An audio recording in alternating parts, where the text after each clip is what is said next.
자, 그러면은요, 첫 번째 주제 시작하도록 하겠습니다.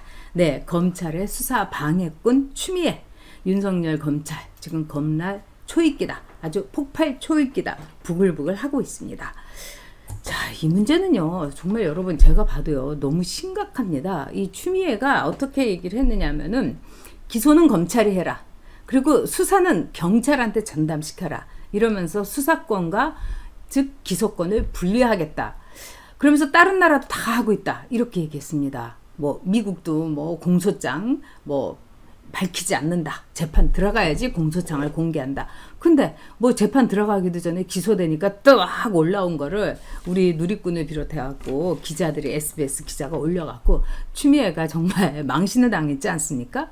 그런데 이번에는 또 일본의 예를 드는 거예요. 일본이 검찰의 기소권, 검찰은 기소만 하고 그 다음에 일본은 말하자면은 수사는 경찰이 전담한다. 와, 근데 제가 참 이 말을 이렇게 추미애가 하는 걸 보고 와, 이렇게 공부를 안 하고 그러니까 무식하면 용감하고 무지하면은 진짜 배짱을 이렇게 부릴 수 있구나. 억지를 부릴 수 있구나. 이런 생각이 들었습니다. 아, 추미애의 이 말은 여러분 완전히 가짜 뉴스고 잘못 알고 있는 겁니다. 물론 일본의 경우에는 경찰이 수사를 하는 경우가 있습니다. 그건 일반 사건입니다. 그렇지만 살아있는 권력에 대한 수사라든가 굉장히 중요한 수사는 이 말하자면 도쿄 특수부 또 오사카 특수부 이래서 베테랑 검사들이 직접 수사를 뛰고 있습니다. 그리고요, 요즘 일본 뉴스 보지도 않나 봐요, 추미애. 지금 일본에서요, 제일 핫한 뉴스, 제일 뜨거운 화제가 뭐냐면은 우한폐렴. 그 다음에 두 번째는요, 아베, 이른바 아베하고 아주 친한 의원들이 그 500, 닷컴이라는 중국의 그 카지노 리조트 회사에서 뇌물을 받은 게 지금 엄청나게 큰 수사 또는 큰 화제입니다. 이건 뭐냐면은요, NHK가 이제 보도를 했는데, 그 복합 리조트 회사인 500닷컴이라는 중국 회사가 있습니다. 근데 이 중국 회사에서, 일본 의원들한테 로비를 한 겁니다. 그러면서 이 아키모토라는 아주 그 아베의 측근이 있어요. 이 측근한테 무려 300만 엔, 그러니까 우리나라 돈으로는 3천만 원입니다. 3천만 원입니다. 그러니까 우리나라는 그 정도 가지고 생각보다 적게 받았네 하는데 일본은 이 뇌물이라든가 이런 게 굉장히 엄격하기 때문에 이건 어마어마한 숫자입니다. 그리고 또 이 아키모토 외에도 4명의 자민당의 아베와 가까운 의원들, 그 다음에 유신회의 또 한 의원까지 해서 모두 6명이 중국 회사로부터 그것도 카지노 회사에서 말하자면은 뇌물을 받아서 챙긴 겁니다. 자, 이래서요, 이 아베 정권이 지금요, 마구 흔들흔들 거리고 있습니다. 아베는 얼마 전에 이 벚꽃나무, 이 벚꽃잔치에 자기 지역구 사람들을 대거 불렀는데 여기에 뭐 술집 마담도 들어가 있었고 또 오타니 호텔에서 5,000엔, 그러니까 우리나라 돈 5,000원으로 5만 원으로 막 호화 뷔페를 즐기기도 해갖고 일본 국민들이 분개해갖고 나도 5,000원 낼 테니까 그거 먹게 해달라 막 이러면서 난리가 났는데 자, 이 벚꽃놀이 사건부터 시작을 해가지고 이 500만 엔을 그러니까 600만 엔이죠. 이 돈을 받은 이 뇌물수수 사건까지 누가 수사하는지 아십니까, 여러분? 도쿄특별수사부, 도쿄 검찰이 수사하고 있어요. 검사들이 이걸 파헤치고 있는 겁니다. 그런데 무슨 검사들은 수사를 안 한다고. 아니, 이렇게 한심할 수가 있습니까? 진짜 이번 제가 문재인 정권 사람들을 보면은요, 정말 무식합니다.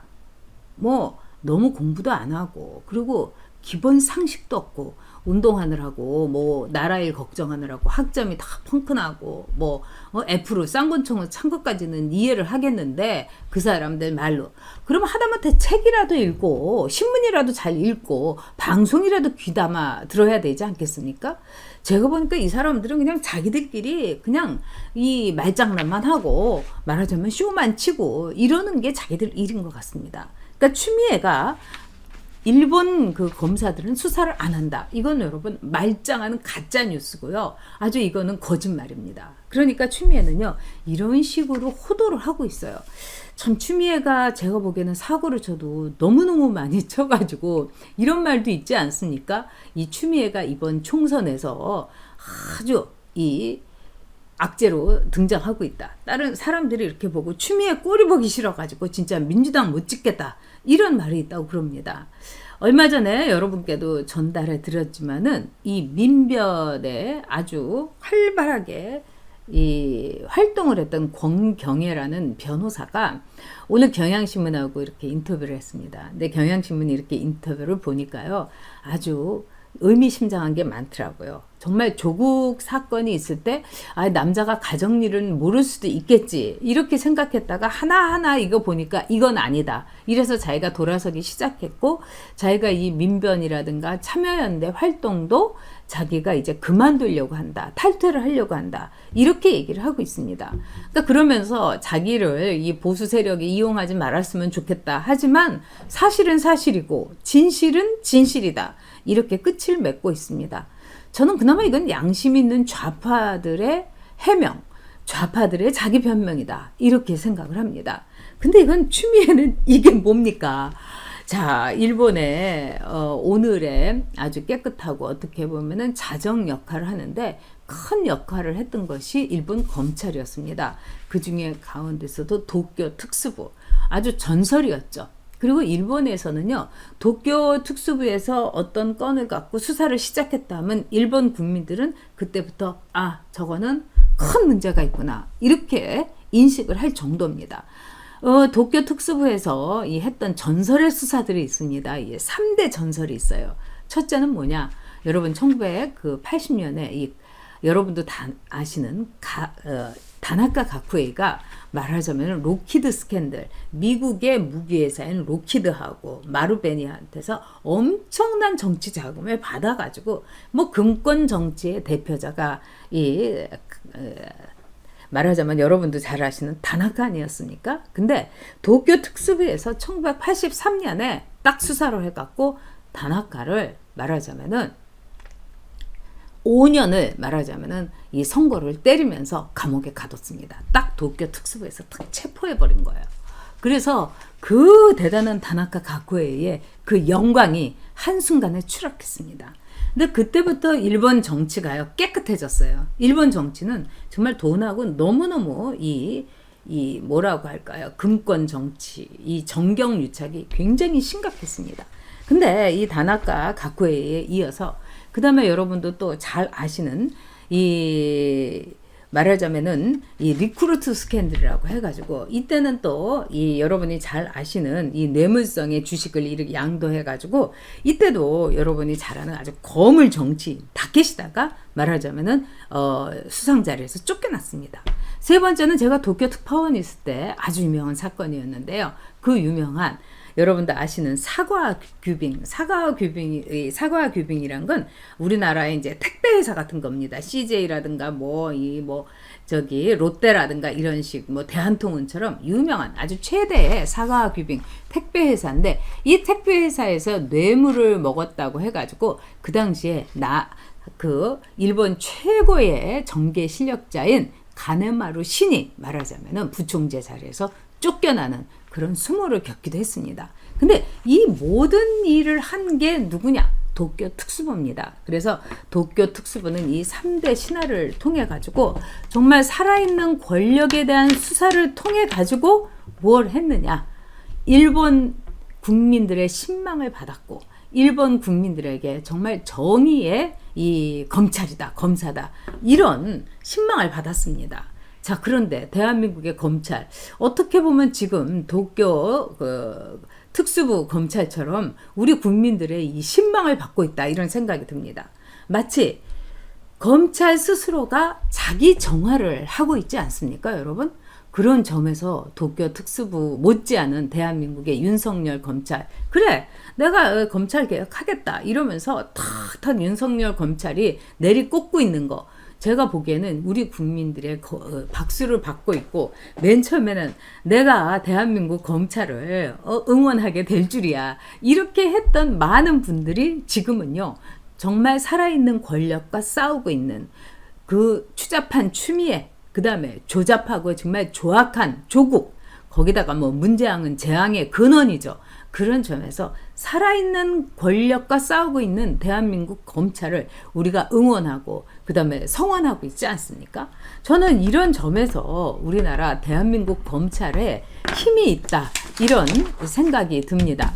자, 그러면은요, 여러분, 여러분께서도 많은 의견을 주고 계십니다. 네, 성리원님 죽창 들고 싸우자고 할 때는 언제냐. 네, 이제 1번 예를 드는 이제 추미애 얘기를 하는 거죠. 윤초롱초롱님, 네, 안녕하세요. 베로니카님, 네, 전 작가님을 국회로, 뭐 저는 이번에 출마하지 않고, 그 다음에 저는 이렇게 생각합니다. 어제도 말씀드렸지만, 제가 이제 60을 넘고 나서, 모든 거를 그동안에 제가 참 여러분의 사랑과 또 저의 어떤 뜨거운 열정으로 대한민국 사회에 저는 뭐 나름대로 기여를 했다고 생각합니다. 그렇다면은 이제는 제 후배들이 이 사회에서 참 큰 역할을 하고, 저는 또 그 사람들을 다독이고 막 이렇게 응원하면서 제 이 보람을 찾고 싶고, 왜냐하면은요, 자기 혼자서 모두 다 하면 안 됩니다. 그러니까 좀 나눠야 돼요. 이런 말도 있지 않습니까? 부모가 너무 막 이렇게 당대에 많은 것을 취하면은 그 아들이나 딸들이 먹을 게 없어진다는 말도 있어요. 그래서 적당하게 나누면서 후대에도 이거를 이렇게 물려주는 거, 제가 보니까 돈을 물려주는 것이 아니라 일을 물려주는 것도 저는 참 중요하다, 이런 생각이 듭니다. 그래서 이번에 좀 젊고 그 다음에 저보다 더 뜨거운 열정을 가진, 애국심을 가진 젊은 친구들이 좀 미숙하지만 좀 새로운 인물들이 국회에 많이 들어오기를 바랍니다. 그래서 저는요, 제가 꼭 해야 된다는 법도 없다고 생각해요. 제가 이제 KBS를 그만뒀을 때 참 KBS를 사랑했습니다. 그래서 KBS가 저 없이 어떻게 지탱할 수 있겠는가, 막 때로는 이런 생각까지 하면서 제가 KBS를 다녔어요.